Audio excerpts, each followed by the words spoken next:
रब इश्रह ली सदरी वयस्सिर ली अमरी वहलुल उक़दतम मिन लिसानी यफ़क़हू क़ौली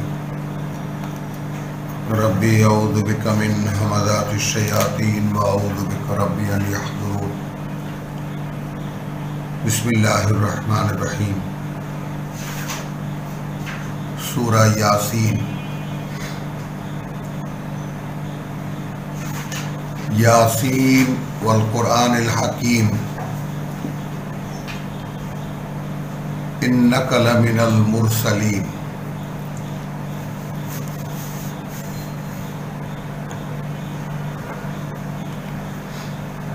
अला सिरातिम मुस्तकीम।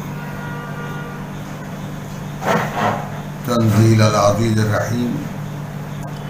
तीनखाना आयात यासीन হুরুফ মুকাত্তাআত বিচ্ছিন্ন অক্ষর, মানে কেবল আল্লাহ রাব্বুল আলামিন জানেন। শপথ জ্ঞানপূর্ণ কোরআনের, মহাবিজ্ঞান কোরআনের। ইন্নাকা লামিনাল মুরসালিন, শপথের অন্তর্ভুক্ত হয়ে যাবে যে এটাও নিশ্চিত যে তুমি আমাদের বার্তাবাহকদের একজন। আলা সিরাতিম মুস্তাকিম, আছো সঠিক নির্ভুল পথে। তনজিল আল আজিজের রহিম, অবতীর্ণ বা অবতারিত সর্বশক্তিমান পরম করুণাময়ের পক্ষ থেকে। তাহলে কোরআনে হাকিম কোত্থেকে এসেছে? আয়াত 5-এ এসে উত্তর দেওয়া হলো। মাঝখানে বলা হলো তুমি আমাদের বার্তাবাহকদের একজন, আছো নির্ভুল সঠিক পথে। অর্থাৎ এখন তুমি যে বার্তা বহন করছো তা অবতীর্ণ করা হয়েছে সর্বশক্তিমান পরম করুণাময়ের পক্ষ থেকে।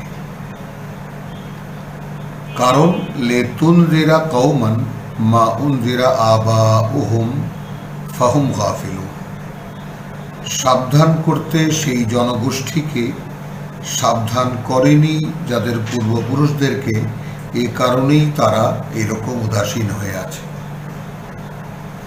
তো এখন কোরআন দিয়ে সাবধান করা, এই ব্যাপারটা কি এই ১৫০০ বছরে আমাদের মুসলিম সমাজে বা মুসলিম জাতির মধ্যে হয়েছে? কালকে আমরা প্রসঙ্গের বাইরে নয়, কোরআনের বাইরে অনেক কথা বলেছি প্রাসঙ্গিক আমাদের এই পাক ভারত উপমহাদেশের প্রেক্ষিতে, আমাদের মুরব্বীরা, আমাদের গুরুজন যারা, তাদের কথা নিয়ে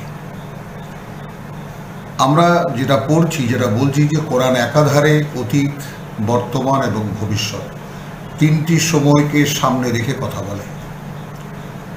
এবং যে কোনো সময় আপনি এই কোরআনের যে কোনো বার্তাকে আপনার জন্য অ্যাপ্রোপ্রিয়েট এবং আপনার জন্য কার্যকরী হিসেবে আপনি প্রেক্ষিত অনুযায়ী দেখতে পাবেন। এখন দেখুন না, যে রসুলকে বলছেন ১৫০০ বছর আগে যে এমন এক জাতির কাছে তোমাকে পাঠিয়েছি যাদের পূর্বপুরুষদেরকে ইনজার অর্থাৎ লেতুনজেরা, অর্থাৎ ইনজার হয়ই আল্লাহর বাণী দিয়ে, আল্লাহর কিতাব দিয়ে, আল্লাহর ওহীর মাধ্যমে। আর কোনোভাবে সাবধান, এই শব্দটি আর কোনো ক্ষেত্রে ব্যবহার করা হয়নি। বাশিরান ওয়া নাযিরান, এই শব্দটি কেবল রসুল এবং নবীদের ক্ষেত্রে। তাহলে এই প্রেক্ষিতটা সূরা ফাতিরের পরে আমাদের সেই যে মূল প্রসঙ্গ সূরা হাজের, যে একজন ব্যক্তিকে, ইন্ডিভিজুয়াল ওয়ান, যে কোনো আমাদের মধ্যে স্বতন্ত্র একজন মানুষ, সে যদি চায় যে সে নিজে নিজে আল্লাহর পথে চলবে নিজ উদ্যোগে, তাহলে সে যেন কিয়ামতের দিন আল্লাহ রাব্বুল আলামিনের সামনে দাঁড়িয়ে কথা বলতে না পারে যে প্রভু, আমি অনেক দুয়ারে ঘুরেছি, কোথাও আমি হেদায়েতের সঠিক নমুনা পাইনি, এই কারণে আমি এই অবস্থায় রয়ে গেছি। তো সেই রকম মানুষদের জন্য রব্বুল আলামিন এই কিতাব রেখে দিয়েছে। এখন দেখুন, রসুলকে আল্লাহ কৈফিয়তের মতো করে বলছেন যে পাঠিয়েছি তোমাকে সাবধান করতে এমন এক জনগোষ্ঠীর কাছে, সাবধান করা হয়নি, করেনি তাদের পূর্বপুরুষদেরকে কেউ এর আগে, ফাহুম গাফিলুন। তো আজকের মুসলমানদের মধ্যে, আমাদের মুসলিম জাতির মধ্যে যে গাফলাত দেখা যাচ্ছে, যে উদাসীনতা দেখা যাচ্ছে আল্লাহ সম্পর্কে, আমাদের দিন সম্পর্কে, পরকাল সম্পর্কে, যে সমস্ত বিষয়গুলো আমাদের জীবনের মূল একদম চেতনা হিসেবে যেটা ভেতরে থাকবে এবং যে অনুযায়ী আমরা প্রত্যেকে আমাদের জীবন চলার পথ তৈরি করে নেব, তার কোনো ধারণাও আমাদের নেই। অর্থাৎ কিতাবুল্লাহ লাকাদ হাক্কুল কাউলু আলা আকসারিহিম, প্রেক্ষিতের আরও গভীরে আল্লাহ তাআলা যাচ্ছেন। দেখো, ইতিমধ্যেই রায় হয়ে গেছে, অর্থাৎ আমাদের কথা প্রমাণ হয়ে গেছে এদের অধিকাংশের উপরে, ফাহুম লা ইউমিনুন, এ কারণে তারা কিন্তু তোমার কথায় বিশ্বাসও আনবে না। তোমার কথা বললাম ব্র্যাকেটে রেখে, তার মানে যেই জনগোষ্ঠীর কাছে তোমাকে পাঠানো হয়েছে সেই জনগোষ্ঠীর পূর্বপুরুষদেরকে আমার বাণী দিয়ে কোনো বার্তাবাহক সাবধান করেনি এর আগে, এই কারণে তারা এরকম উদাসীন। আবার এই কারণে ইতিপূর্বেই, অর্থাৎ এক একটা পিরিয়ড, এই যে সেই পিরিয়ডের কথা বলেছি যে এক একটা পিরিয়ড নবুয়ত রিসালাতের জন্য প্রত্যেক কিতাবের জন্য একটা আজাল আছে এবং প্রত্যেক আজালের জন্য একটা কিতাব আছে এবং প্রত্যেক কিতাবের জন্য একটা নির্ধারিত সময় আছে। তো সেই নির্ধারিত সময় মূসা থেকে ঈসা পর্যন্ত, লক্ষ্য করুন, মূসা থেকে ঈসা পর্যন্ত তওরাত, জাবুর, ইনজিল, অর্থাৎ এই একই কোরআনের 3 ভাগ করা রূপের অনুশীলনের দাওয়াত ছিল। যারা করেছে মুক্তি পেয়েছে, যারা করেনি রয়ে গেছে। বিকৃত ধর্ম বানিয়েছে ইহুদিরা নিজেরা। সে নমুনাও আল্লাহ রেখে দিয়েছেন, খ্রিস্টানদের বিকৃতির নমুনাও আল্লাহ রেখে দিয়েছেন। এখন একই সঙ্গে উপস্থিত মুসলিমদের, তথাকথিত মুসলিমদের বিকৃতির একদম বাস্তবতার সামনে। সে অবস্থায় তাহলে যেটা বলছিলাম, মূসা থেকে ঈসা পর্যন্ত 1500 বছর, মুহাম্মদ থেকে আজকের আমাদের পর্যন্ত 1500 বছর। আবারও স্মরণ করে দিই, আজকে আপনি আমি কোরআনের প্রতি আগ্রহ পোষণ করা, আগ্রহ বোধ করা, এইটা আল্লাহর ওহী। এইটা একটা এমন আবহাওয়া রাব্বুল আলামিন এখন পৃথিবীতে দিয়েছেন যে এখন সকলে যেন আপনা থেকেই এই প্রচলিত ধর্ম, মানুষের বানানো ধর্মের প্রতি থেকে মুখ ফিরিয়ে মানুষ এখন যেন সত্যের দিকে ঘুরে আসছে। দেখুন চারিদিকে, আপনারা ইন্টারনেট সন্ধান করুন, চারিদিকে মানুষের মধ্যে দেখবেন। কালকে না পরশুদিন পেপারে দেখলাম এক মা বলছেন যে এখনকার প্রজন্মকে তো নৈতিকতার কোনো কথা বলাই যায় না, এখনকার ছেলে পেলে যারা।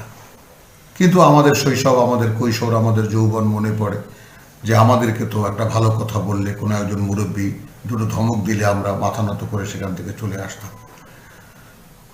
মনে মনে ধিক্কার দিতাম যে আমার দ্বারা এই সমস্ত কাজ, অনেক কিছু কাজ যেটা আমরা করি সেগুলো আমাদের জন্য ঠিক না, শোভন নয়। লাকাদ হাক্কাল কাউলু আলা আকসারিহিম ফাহুম লা ইউমিনুন, আয়াত 7 সূরাতুল ইয়াসিন। ইন্না জাআলনা ফি আনাকিহিম আগলালান, কতটা অপরাধের কোন পর্যায়ে তারা চলে গেছে যে আমরা কিন্তু পরিয়ে দিয়েছি ওদের গলায় গলায় আগলালান, একদম কণ্ঠ বেড়ি, ডান্ডা বেড়ি, ফাহিয়া ইলাল আজকান, এবং সেটা একেবারে থুতনি পর্যন্ত। যেমন কি রোগের জন্য, এই যে কলার পরে যে ঠান্ডা রোগের জন্য একদম এরকম উঁচু মুখে থাকতে হয়, ফাহুম মুকমাহ। এই জন্য তাদের ধৃষ্টাচার, তাদের যে ঊর্ধ্বমুখীনতা, তাদের যে একটা এমন একটা ভাব যে তারা জগতে কোনো কিছুকেই গ্রাহ্য করে না, হ্যাঁ, এই জন্য তারা দেখবা যে তুমি একদম ঊর্ধ্বমুখী হয়ে আছে। তারা কোনো কিছুর কাছে মাথা নত করতে তারা জানে না। ওয়াজআলনা মিন বাইনি আইদিহিম সাদ্দান, শুধু কি তাই, ডান্ডা বেড়ি তো আছে এবং তাও থুতনি পর্যন্ত মাথা নত করার কোনো সম্ভাবনা তাদের ক্ষেত্রে নাই। এবং আমরা করে দিয়েছি তাদের সামনে সাদ্দান, একটা দেওয়াল, ওয়া মিন খালফিহিম সাদ্দান, এবং পেছনেও একটা দেওয়াল, ফাগশাইনাহুম ফাহুম লা ইউবসিরুন, এবং আমি তাদেরকে ঢেকে দিয়েছি, এ কারণে তারা একেবারে কিছুই দেখতে পায় না। এই 3টা জিনিস কি? সামনে দেওয়াল, পেছনে দেওয়াল। কি সামনে দেওয়াল? সামনে কাবা, সামনে প্রতিষ্ঠিত ধর্ম, হজ আছে, পানি খাওয়ানো আছে, দুধ খাওয়ানো আছে হাজিদেরকে, লটারি করে একেবারে সওয়াব কামাই করার জন্য, কাবা শরীফের খেদমতের জন্য বিভিন্ন ধরনের, এখন যেমন মসজিদ কমিটি নিয়ে রীতিমতো পোস্টার ছাপা হয়, একটা মসজিদের হর্তাকর্তাদের মধ্যে কোনো একজন হওয়ার জন্য মানুষ যেভাবে ব্যাকুল হয়ে থাকে, বড় বড় ব্যবসায়ীরা বা আমাদের মহল্লায় মহল্লায় যে রূপ আমরা দেখি, ঠিক কাবাকে আপনারা মক্কার লোকদের সামনে সেইভাবে রাখুন না। কাবার মতো একটা মানে পুণ্যের ঘর, আল্লাহর ঘর, স্বীকৃত, একেবারে সকলে জানে মূর্তি, সেখানে প্রত্যেকটা গোত্র, 360টা গোত্র ছিল আরব উপদ্বীপে, তাদের প্রত্যেকের, এবং তারা আসতো, বাজার বসতো, বিরাট ব্যবসা হতো। তো সামনে এইসব প্রাপ্তি, ধর্মও আছে, দুনিয়াও আছে। এখনকার অবস্থা কি? এখনকার অবস্থা কি? বড় বড় দুনিয়াদারদের কাছে ধর্মের সাহায্য, মসজিদ বানানো, ইয়েতিমখানা বানানো, মাদ্রাসা বানিয়ে দেওয়া, হুজুরদের মানে বছরে বিরাট বিরাট টাকা পয়সা দেওয়া। তো সামনে দেওয়াল কাবার অর্থাৎ প্রতিষ্ঠিত ধর্মের, পেছনে দেওয়াল ইতিহাসের, আমরা ইব্রাহিমের উত্তরাধিকার। তাহলে এই কারণে ফাগশাই না হোক, এইটা দিয়ে আমি তাদেরকে ঢেকে দিয়েছি। ফাহুম লা ইউবসিরুন, এই কারণে তারা নতুন কিছু দেখতেই পায় না, দেখতে চায়ও না, দেখবেও না তারা।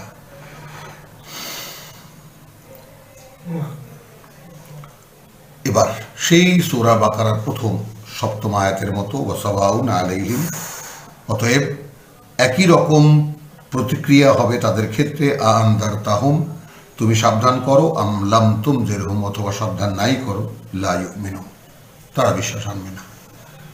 সেই ওয়াল্লাযীনা কাফারু সাওয়াউন আলাইহিম আনদারতাহুম আম লাম তুনজিরহুম লা ইউমিনুন। তো সূরাতুল ইয়াসিন আমরা খুব লক্ষ্য করে আমরা এই কারণে পড়ব যে এমন একটা প্রেক্ষিতে রসুলকে রেখে কথা বলা হচ্ছে যে প্রেক্ষিতে মানুষ মানবে না। তো সেটা আমরা যারা আজকের পাঠক তারাও আমরা এই বাস্তবতাকে আমরা বুঝে নেই যে আমাদের সামনেও বাস্তবতাই, আমরা এটা ধরেই নেব। যেহেতু বিগত 1500 বছর ধরে এই কোরআনের চর্চা এই সমাজে বা এই জাতির মধ্যে হয়নি, অতএব কোরআনের কথা বললে অদ্ভুত লাগবে এদের কাছে, যে কোরআনও অনুশীলন করা যায়, কোরআনও পড়ে সরাসরি বুঝতে পারা যায়, এবং এইটার মধ্যে যা জীবনের যেই মানে এইটার মধ্যে যে শরীয়তের পরিকাঠামো রয়েছে সেটাই মানুষের জন্য আসলে শরীয়ত। আমরা বানিয়ে যে শরীয়ত করেছি সেটা আমাদের বানানো, ইত্যাদি ইত্যাদি অনেক পার্থক্য, অনেক ব্যবধান আমাদের চোখে পড়ে যাবে। তো সূরা ইয়াসিন সেই জায়গায় দাঁড়ানো, কতগুলো মৌলিক কথা এখানে আছে যেগুলো একেবারে পরিষ্কার করে দেবে আপনাকে যে আসল বাস্তবতা কি। ইন্নামা তুনজিরু মান ইত্তাবা যিকরা, তুমি কেবল সাবধান করতে পারবে তাকে যে মানতে চাইবে, আর যিকরা অর্থাৎ ভাই আল্লাহর কথা আছে কি। এই কথাটা আমি পশ্চিমবাংলা থেকে আগত আমাদের এক ভাই এখানে এসেছিলেন, তাকে তিনি বলেছিলেন যে গল্প তো মেলা শুনলাম, এইবার শুধু আল্লাহ কি বলেছেন আমাদেরকে এই কথা কটা বলতে পারেন কি। ভালো লেগেছিল যে ভাই মেলা গল্প শুনেছি, বহু, অর্থাৎ গল্প গুজব, মেলা, ওয়াজ নসিহত, বহুত কাহিনী শুনেছি, আল্লাহ কিছু কথা মানুষকে বলেছেন, সেই কথাগুলো কেউ শোনাতে পারেন কি আমাদেরকে। তো ইন্নামা তুনদিরু, তো ইনজার সাবধান বাণী কেবল আল্লাহ যেটা উচ্চারণ করেছেন বা আল্লাহ যেটা বলেছেন, আল্লাহ যে আয়াত পাঠিয়েছেন তার মধ্যেই, অন্য কোথাও না। ইন্নামা তুনদিরু মান ইত্তাবা যিকরা, তুমি সাবধান করতে পারবে তাকে কেবল যে এই পাঠ্য মেনে নেবে। ওয়া খাশিয়া রহমান বিল গায়েব, তার ব্যক্তিগত বৈশিষ্ট্য কি, সে না দেখেই তার সৃষ্টিকর্তাকে ভয় পায়, পরম করুণাময়কে ভয় পায়। এই ধরনের প্রকৃতিগতভাবে একটা মানুষ দুশ্চরিত্রের, একটা মানুষ চরিত্রবান, একটা মানুষ ঠান্ডা মেজাজের। দেখুন চারিদিকে সমাজে তাকিয়ে দেখুন, আমাদের এই ভাই বোনদের মধ্যে কত রকম চরিত্রের লোকজন আমরা দেখতে পাই, একই পরিবারে কত রকম চরিত্রের লোকজন আমরা আছে। তো তার মধ্যে বার্তাবাহককে বলে দেওয়া হচ্ছে যে তুমি সাবধান করতে পারবে কেবল তাকে, ইত্তাবা যিকরা, যে পাঠ্যকে পাঠ্য হিসেবে মেনে নেবে। ইন্নামা তুনজিরু মান ইত্তাবা যিকরা ওয়া খাশিয়া রহমান বিল গায়েব, তো তুমি সাবধান করতে পারবা তাকে, যে তুমি সাবধান করতে পারবা তাকে যে মেনে নেবে এই পাঠ্য, অর্থাৎ এটা পাঠ্য কেন মেনে নেবে, ওয়া খাশিয়া রহমান বিল গায়েব, কারণ সে ভয় পায়, ভয় করে তার পরম করুণাময়কে না দেখে। ফাবাশশিরহু, একদম স্পষ্ট কথা কিনা ব্যাপারটা দেখুন। তখন তুমি সুসংবাদ দেবে তাকে বে মাগফিরাতিন ওয়াজরিন কারীম, ক্ষমা, যে তার জন্য বিশেষ ক্ষমা রয়েছে এবং রয়েছে সম্মানিত পুরস্কার। তাহলে এখন সেই কোরআন কেন্দ্রিক কথা হলো যে ইন্নামা তুনজিরু মান ইত্তাবা যিকরা ওয়া খাশিয়া রাহমান বিল গায়ব ফাবাশশিরহু, প্রকৃতিগতভাবে যে পরম করুণাময়কে ভয় করে এবং এই পাঠ্যকে মানতে, অনুসরণ করতে বা মেনে নেবে বলে কথা দেয়, তাকে তুমি সাবধান করতে পারবে। তখন তাকে তুমি সুসংবাদ দেবে ক্ষমার এবং সম্মানিত পুরস্কারের। ইন্না নাহনু নুহয়ি আল মাউতা, আমরাই সেই কর্তৃপক্ষ, জীবিত করি মৃতদেরকে। ওয়া নাকতুবু মা কাদ্দামু ওয়া আসারাহুম, এবং আমরা লিখে রাখি যা তারা আমাদের কাছে অগ্রিম পাঠিয়েছে এবং যা তারা পেছনে রেখে দিয়েছে। তো কে কি পৃথিবীতে রেখে যাচ্ছে আর কে কি তার পরকালে বা প্রকৃত জীবন সম্পর্কে বা স্থায়ী জীবন সম্পর্কে, যেটা আমরা পুরা ফাতরে দেখেছি যে আমার অনন্তকালের যে জীবন, সেই জীবনের জন্য কি আমি পাঠিয়েছি। তো সেই জীবনের জন্য যে যা পাঠিয়েছে তাও আমরা লিখে রাখছি, আর যে এখানে যা কিছু রেখে যাচ্ছে তাও আমরা লিখে রাখছি। তো এরও বাস্তবতা দেখুন, আমরা যে নিয়ে যেতে পারবো না যা, তার এই জন্য আমরা ব্যস্ত, জীবন শেষ করে দিচ্ছি। তার জন্য বাড়ি করতে হবে, এটা করতে হবে, সেটা করতে হবে, জায়গা জমি এটা সেটা কত কিছু লাগবে আমাদের, যে কারণে পৃথিবী এক মহা বিপর্যয়ের স্থল হয়ে জায়গা হয়ে বসে আছে, কাড়াকাড়ি।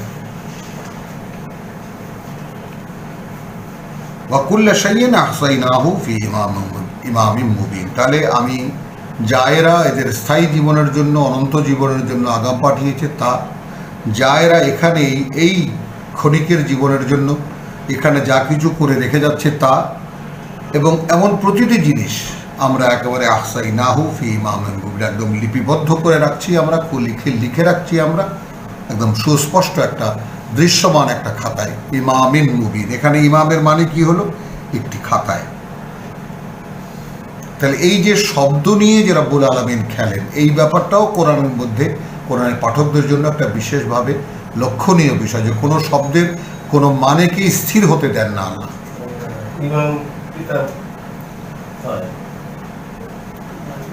তো ইমামি মুবিন, এখন আমি কই লিখিত, এখন আহসাইনাহু, এখন কন্টিনিউয়াস লেখার যে ব্যাপারটা, সেটাকে আপনি কিতাব বলবেন না খাতা বলবেন, এটাও বিবেচনার বিষয়। কিন্তু যেখানে লেখা হচ্ছে, তার মানে আপনি আমার ব্যাপারে মনে করি যে আমার ব্যাপারে যা কিছু আমি করছি তা লিখিত হচ্ছে, আগাম যা পাঠিয়েছি আজ তা লেখা হয়ে গেছে, এবং আমি এখানের জন্য দুনিয়াতে যা করেছি তাও লেখা হচ্ছে এবং আগামীকালও হবে। তাহলে এটা তো একটা কন্টিনিউ ব্যাপার, একটা চলমান ব্যাপার। তাহলে এটা কি করে স্থায়ী কোনো কিতাব বললে আবার ছাপানো কোনো কিতাব, সেইটা আবার চোখের সামনে ভাসে। অতএব আমরা এই কালে এই সময়ের মানুষের জন্য যদি মানে সামনে রাখতে যাই কোরআনকে, তাহলে কিছু কিছু শব্দের একদম মানে প্রায়োগিক যে ব্যাপারটা, সেটাও আমাদের লক্ষ্য রাখতে হবে। ওয়াদরিব লাহুম মাসালান আসহাবাল কারিয়া। বেশ, এতক্ষণ তো আমরা শুনলাম আয়াত 12 পর্যন্ত রব্বুল আলামিন মক্কার প্রেক্ষিতের অবস্থাটা দেখালেন। এখন এই মক্কার লোকদেরকে সামনে রেখে বলছেন যে এদের সামনে রাখো একটা উপমা, এক জনগোষ্ঠীর, মানে একটা জনপদের, ইদে যা আহা আল মুরসালুন, যখন সেই জনপদে বা এসেছিল তাতে আমাদের পাঠানো বার্তাবাহকরা, মুরসালুন। ইদ আরসালনা ইলাইহিম ইসনাইন, যখন আমরা পাঠিয়েছিলাম তাদের প্রতি 2 জন। তো আরসালনা বলার মধ্যেই কিন্তু কথাটা থাকবে কিতাব নিয়ে রাসূল। যখন পাঠিয়েছিলাম আমরা তাদের কাছে 2 জন, ফাকাযাবুহুমা, তখন তারা দুজনকেই তারা প্রত্যাখ্যান করে দিল। ফাআযাযনা বিসালিসিন, তখন আমরা শক্তিশালী করলাম তাদেরকে 3য় জনকে দিয়ে। ফাকাল, তারপরেও তারা বলল, ইন্না ইলাইকুম, তারা এসে বলল ইন্না ইলাইকুম মুরসালুন। ভাই আমরা মুরসালুন, এই যে বললো কথাটা যে আমরা তোমাদের প্রতি পাঠানো হয়েছি, আমরা নিজেরা আসিনি। তো ইন্না ইলাইকুম ইন্না ফাকালু ইন্না ইলাইকুম মুরসালুন, আমরা তোমাদের কাছে পাঠানো হয়েছি। কালু মা আনতুম ইল্লা বাশারুন মিসলুনা। তাহলে এটাও একটা দৃশ্যমান ব্যাপার যে তোমরা নও আমাদেরই মতো মানুষ ছাড়া, সাধারণ মানুষ ছাড়া আর কিছুই। তাহলে আপনি বার্তা নিয়ে যখন যাবেন তখন আপনার মধ্যে, আপনার অবয়বে, আপনার কাপড়ে চোপড়ে এমন কোনো বিষয় থাকতে পারবে না যে সাধারণের থেকে আপনাকে আলাদা কিছু মনে হয়।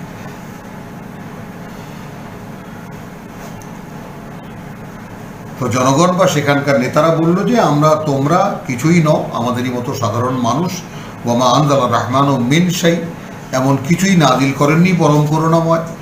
তাহলে পরম করুণাময়কে মানত তারা। ইন আনতুম ইল্লা তাকযিবুন, করছো না তোমরা আর কিছুই মিথ্যাচার, মিথ্যা বলছো তোমরা। ভাবুন, আল্লাহর পাঠানো নবী বা রসুলদেরকে, বা আল্লাহর পাঠানো কোনো বার্তাবাহক, তিনি নবী হন বা রসুল হন বা কিতাব, মানে আগের কিতাব নিয়ে যদি যান তাহলে নবী হবেন, বা সরাসরি কিতাব নিয়ে যদি যান তাহলে রসুল হবেন। যিনিই যান মানুষের কাছে, অর্থাৎ আল্লাহ যদি আদেশ করে থাকেন যে যাও ইযহাব ইলা ফিরআউনের মতো অমুক জাতির কাছে যাও, তাহলে তিনি রসুল। তো সেই রকম দুজন এসেছিল একটা জনপদে, তারা প্রত্যাখ্যান করেছিল। তৃতীয় জন দিয়ে তাদেরকে আরও যাকে বলে যে শক্তিশালী করা হলো, এবং তারা তিনজনে একত্রে বলল যে ভাই আমরা তোমাদের কাছে আল্লাহর পক্ষ থেকে পাঠানো হয়েছি। তারা বলল যে তোমরা আমাদের মতো মানুষ ছাড়া কিছুই নই, আল্লাহ কিছুই নও, আল্লাহ কিছুই নাজিল করেননি। ইন আনতুম ইল্লা তাকযিবুন, যা করছো তোমরা এটা একদম সারাসার বা সরাসরি মিথ্যাচার, মিথ্যা কথা বলছো। তাহলে কি আমরা ধরে নেব এমন যে আল্লাহর বার্তা মানুষের বিবেচনায় আসবে না? মিথ্যা মনে হবে মানুষের কাছে? তিনজন মানুষ যদি একই সুরে একই সাথে কথা বলে, তাহলে এইটা কি একটা জনগোষ্ঠীর কারো মধ্যে এমন লোক জাগবে না, দাঁড়াবে না যে দাঁড়াও দেখি কথাগুলো একটু চিন্তা করে দেখি, বিবেচনা করে দেখি? এই জন্য বললাম যে প্রত্যেক আয়াতকে আপনি যদি এখনকার ব্যাপারে, এখনকার প্রেক্ষিতে আপনি মোকাবেলা করেন, আপনার কাছে প্রথমে মনে হবে, যদি যেহেতু আপনি কোরআন আপনার কাছে ভালো লাগে, অর্থাৎ আতাইনাহুমুল কিতাব, আপনি কিন্তু সরাসরি আল্লাহর মনোনীত মানুষ। এই ব্যাপারটা বারবার করে, আমি কিন্তু কোনো ফতোয়া দিচ্ছি না, কোনো তথ্য দিচ্ছি না, আমি কোরআনের কথা বলছি। কোরআন যাদেরকে স্পর্শ করে আল্লাহ, অর্থাৎ তাদেরকে আল্লাহ বলেছেন জীবিত করেছি আমরা। এখন এইটার আলো আপনাকে পেতে হবে, অর্থাৎ এইটার জ্ঞান অর্জন আপনাকে করতে হবে, সেই জ্ঞান দিয়ে মানুষের মধ্যে চলতে হবে। এখন আপনি যদি পড়তে যান, আপনি যদি তেলাওয়াত করতে যান, তখন দেখবেন যে আপনি কেন যেন বাধ্য হচ্ছেন আপনি মানুষের কাছে কথা বলতে। যখন আপনি বলতে যাবেন তখনকার প্রেক্ষিতের ব্যাপারটা দেখুন না, যে তাহলে মানুষ বলবে সরাসরি মিথ্যা কথা বলছো, আমাদের মতো মানুষ ছাড়া কিছুই না। তাহলে অবয়বিক দিক থেকে, আমার প্রেজেন্টেশনের দিক থেকে আমি এমন কোনো নমুনা নিয়ে মানুষের কাছে হাজির হতে পারবো না যে মানুষ মনে করবে যে এক মহামানব এসেছে আমাদের সামনে, সাধারণ। তাহলে কথা যেটা বলবো সেই কথাগুলো বলবে যে এগুলো সব মিথ্যাচার, মিথ্যা কথা বলছো বা আমাদের সাথে প্রতারণা করছো। ক্বালু রাব্বুনা ইয়ালাম, বার্তাবাহকদের দোহাই কেবল একটা, তাদের পক্ষে কোনো সাক্ষী নাই। তাদের সাক্ষী যে আমাদের সৃষ্টিকর্তা প্রতিপালক যিনি, আমাদেরকে যিনি পাঠিয়েছেন, আমাদের প্রভু যিনি, তিনি জানেন ইন্না ইলাইকুম লামুরসালুন, আমরা তোমাদের কাছেই প্রেরিত হয়েছি। ওয়ামা আলাইনা ইল্লাল বালাগুল মুবিন। আর এটাও শুনে রাখো ভাই, আমরা এটা মাঝখানে কথা বলি নেই, যে আমাদের উপরে স্পষ্ট করে পৌঁছে দেওয়া ছাড়া, অর্থাৎ তাঁর কথাগুলো পৌঁছে দেওয়া ছাড়া আর কোনো দায়িত্ব নেই। মানা না মানা সেটা তোমাদের ব্যাপার, কিন্তু আমাদের চিন্তা হলো যে আমরা যে কথা আল্লাহ আমাদেরকে বলতে পাঠিয়েছেন সেই কথাগুলো তোমাদের কাছে আমরা বলেছি কিনা। মানে কিভাবে রব্বুল আলামিন রিসালাতের দায়িত্ব যারা নেবেন তাদেরকে কিভাবে রব্বুল আলামিন বুঝিয়ে দিচ্ছেন ব্যাপারটা, যে আপনার দায়িত্ব যে কথা নিয়ে আপনি মানুষের কাছে এসেছেন সেই কথাটা আপনি বলতে পেরেছেন কিনা এবং তা স্পষ্ট হয়েছে কিনা। এমন কোনো কথা মানুষ যেন ক্লেম করতে না পারে যে কি বললেন ভাই, বুঝতেই তো পারলাম না।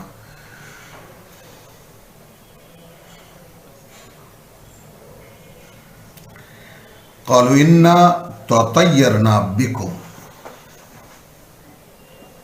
দেখো আমরা তোমাদেরকে, জনগণ বলল যে আমরা তোমাদেরকে একেবারে দুর্ভাগ্যের কারণ মনে করি আমাদের। লাইন লাম তানতাহু, তোমরা যদি এই কথাবার্তা বলা ক্ষান্ত না কর, লানারজুমান্নাকুম ওয়া লায়ামাসান্নাকুম মিন্না আযাবুন আলীম, তাহলে আমরা একেবারে পাথর মেরে তোমাদেরকে মেরে ফেলবো, অথবা আমরা তোমাদেরকে চেপে ধরবো, চেপে ধরে এমন শাস্তি দেব তোমাদের জন্য কঠিন শাস্তি হবে। সেটা ভাবো। কোরআনের পাঠকদেরকে এই প্রেক্ষিত স্মরণে রাখতে হবে একদম, যেমন সূরা ইয়াসিন মুখস্থ আছে, এরকম আমাদের মুসলিম জনগোষ্ঠীর মধ্যে বহু লোক আছে সূরা ইয়াসিন, সূরা রহমান বরকতের জন্য তারা মুখস্থ তেলাওয়াত করেন, পারেন, পড়তে পারেন, মুখস্থ করে নিয়েছেন, কিন্তু কি মুখস্থ করেছেন এর মধ্যে কি কথা আছে তা তো তারা জানেন না। তাহলে জনগণ বলল যে আমরা তোমাদেরকে আমাদের জন্য দুর্ভাগ্যের কারণ মনে করি, এখন তোমরা যদি না থামো, অর্থাৎ এই সমস্ত কথাবার্তা বলা, তাহলে তোমাদেরকে আমরা পাথর মেরে উড়িয়ে দেব, মেরে ফেলবো, অথবা তোমাদেরকে কঠিন কোনো শাস্তি দেব। ক্বালু তায়রুকুম মাআকুম, আল্লাহর পক্ষ থেকে যারা গিয়ে এসেছেন তারা বলছেন দেখো তোমাদের দুর্ভাগ্য তোমাদের উপরেই, তোমাদের সাথেই। মানে এই যে, তারপরে এই যে দুর্ভাগ্যের যে নির্ণয়, তাই না, দুর্ভাগ্যের যে নির্ণয় যে মানে সেই ব্যাপারটা কে বলছে? জাতি বলছে তোমরা আমাদের জন্য এই সমস্ত বিপদ আপদের কারণ হচ্ছে। আর রসুল যারা, আল্লাহর বার্তাবাহক যারা, তারা বলছেন দেখো ভাই, তারা বুঝতে পারছেন যে তোমরা আল্লাহর কথাই শুনছো না,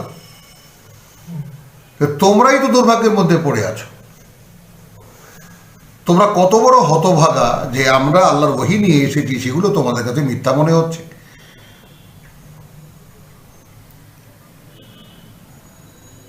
আইন যুক্কিরতুম বাল আনতুম কওমুন মুসরিফুন, মানে ক্বালু তায়রুকুম মাআকুম,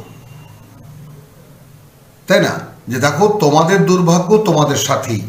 আইন যুক্কিরতুম, এই যে আমরা তোমাদেরকে স্মরণ করিয়ে দিচ্ছি, বাল আনতুম কওমুন মুসরিফুন, আর তোমরা জাতি এমন যে তোমরা সীমা লঙ্ঘনকারী প্রমাণিত হচ্ছ।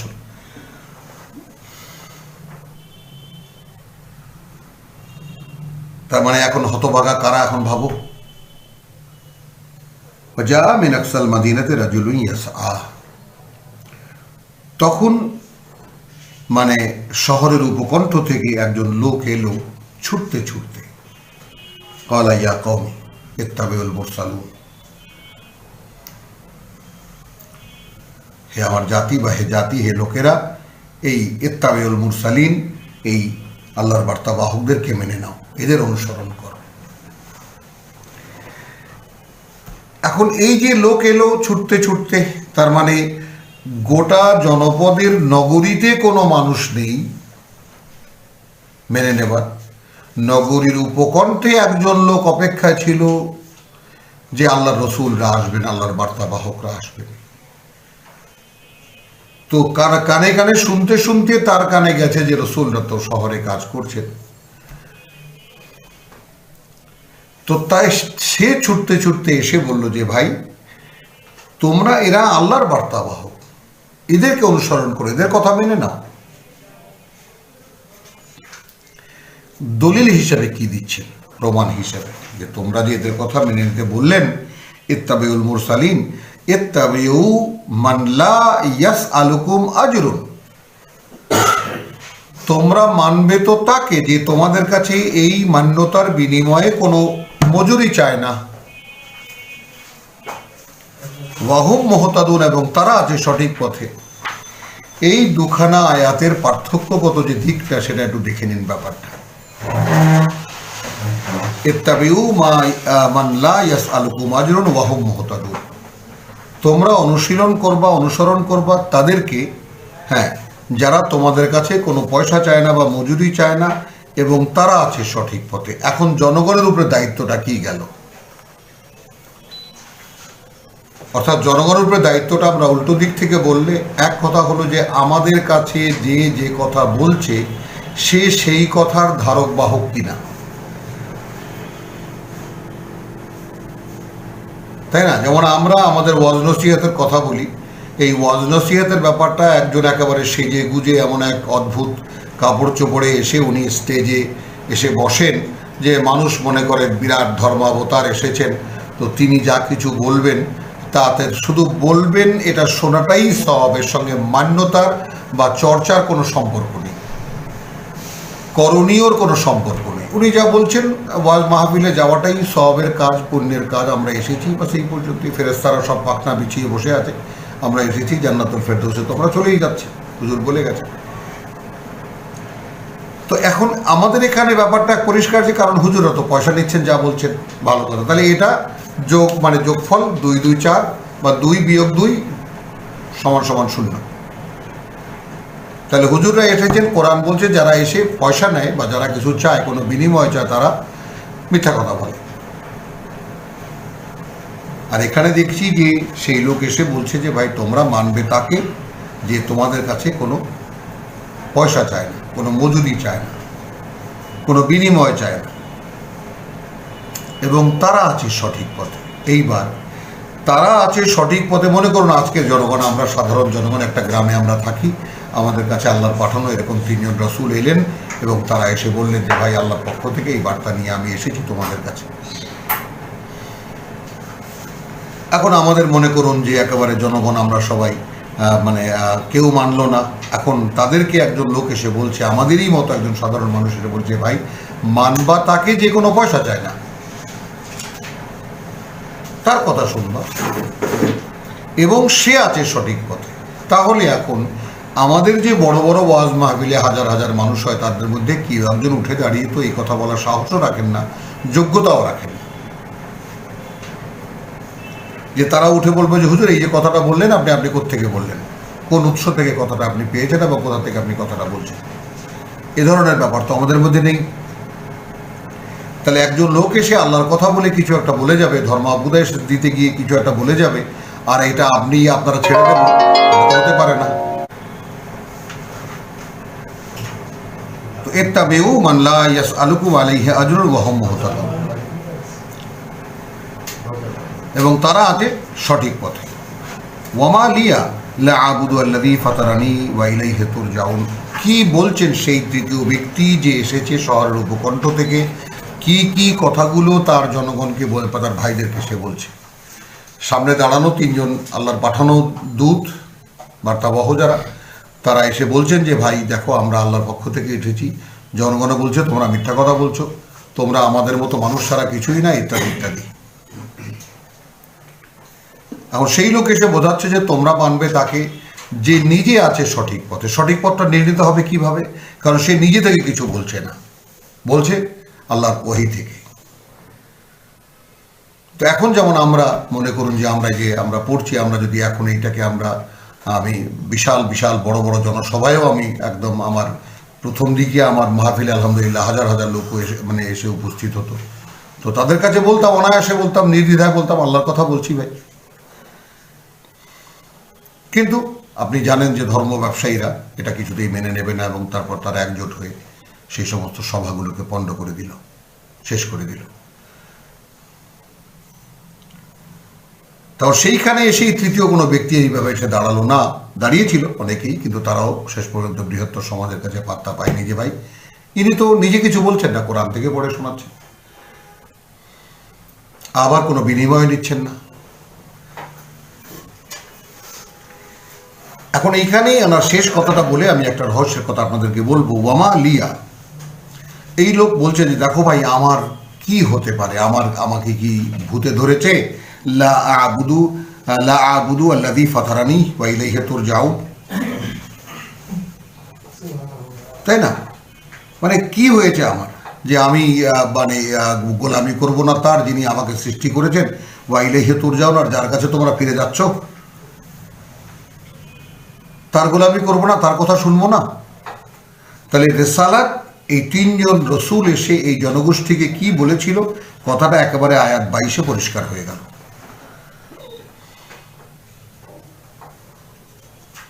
আর তাকিদু মিন দুনিহি আলিহাতান, যিনি আমাকে সৃষ্টি করেছেন, যার কাছে আমাকে ফিরে যেতে হবে, আমি বানিয়ে নেব তাকে ছাড়া অন্য কোনো মান্য? আর তাকিদু মিন দুনিহি আলিহাতান